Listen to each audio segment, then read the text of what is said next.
मध्य प्रदेश के मुख्यमंत्री डॉक्टर मोहन यादव ने कहा कि भगवान श्री कृष्ण के जमाने में भी एआई था, लेकिन तब एआई अधूरा था। उन्होंने आर्टिफिशियल इंटेलिजेंस को कृष्ण और कंस के उदाहरण से समझाया है।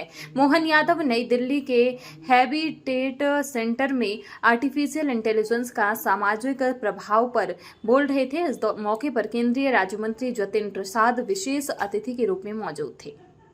आती है कि वो बात क्यों पकड़ में आ गई, अपने काम की बात, कि वो उसके एआई का जमाना आधा होगा उस समय कि जब शरीर तो बदलता लेकिन आवाज नहीं बदल सकता, इसलिए बोल नहीं रहा था।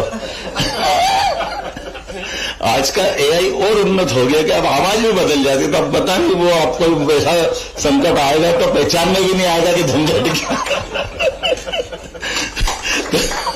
तो भगवान कृष्ण की भविष्यवाणी के पहले कंस की भविष्यवाणी ये उस समय हुई थी, उस घटना से, ये मैं उस प्रसंग से जोड़ करके ये जो अभी अपन नुकसान फायदे की बात जोड़ रहे हैं कि एआई के आने से नुकसान, एआई के आने से फायदे, ये बात सही है कि हमारी मस्तिष्क की अवस्था को देख करके जिस प्रकार के नए नए खोज हो रही है, जैसे हम अपने स्कूली जीवन को याद करें तो विज्ञान एक अभिशाप है या विज्ञान एक वरदान है, सबने निबंध लिखे होंगे और कई सारी बातें सबके जीवन से निकली होगी और इन सारी बातों से वो दौर भी निकले होंगे जब कंप्यूटर आया तो हाहाकार मचा था, अरे कंप्यूटर आ गया तो सब बेरोजगार हो जाएंगे, क्या होगा, कहां से संकट आ गया, इंटरनेट आया तो घर घर बिगड़ जाएंगे, कितनी प्रकार की बात है, ये सब बातें तो आएगी।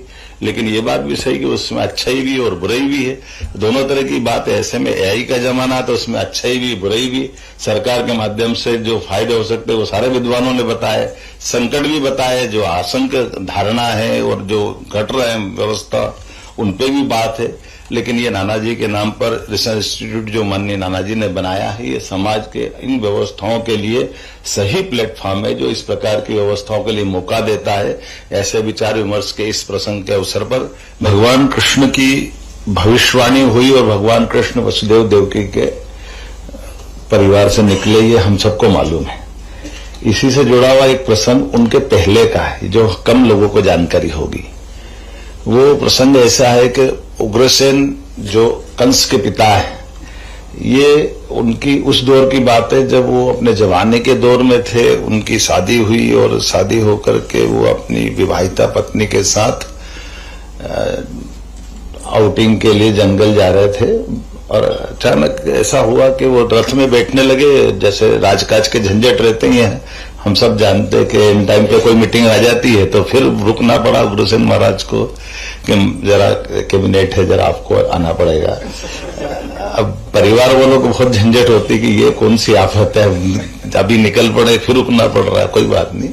तो अपनी महारानी से कहते हैं, महारानी वहां जंगल में वो झरना है, पहाड़ है, वहां जब एक बार गए थे वहीं पहुंचो तो अपने परिचय सारे जितने भी उनके लाव लश्कर उनको सबको रवाना करते मैं पीछे आता हूं, मैं 1-2 घंटे बाद आता हूं, देखता हूं मैं क्या है।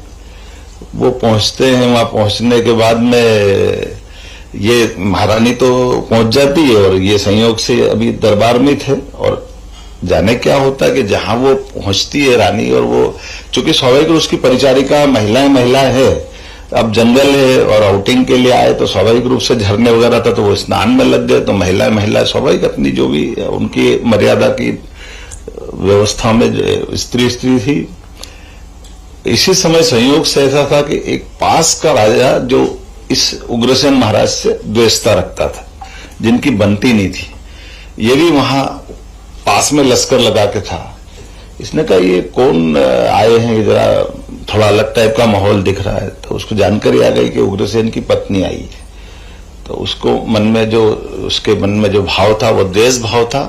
ये अलग बात थी कि वो राजा होकर के उससे सामने संघर्ष नहीं कर पाता था उग्रसेन से, लेकिन मन में उसके प्रति द्वेष भाव था, गुस्सा था, उससे थोड़ा दुश्मनी का भाव था। तो उसने उसको एक विधा आती थी, वो विधा ये थी कि वो अपना रूप बदल सकता था। तो उसने उस षड्यंत्र के अंतर्गत अपना रूप बदल लिया और वो महाराजा उग्रसेन बन गया।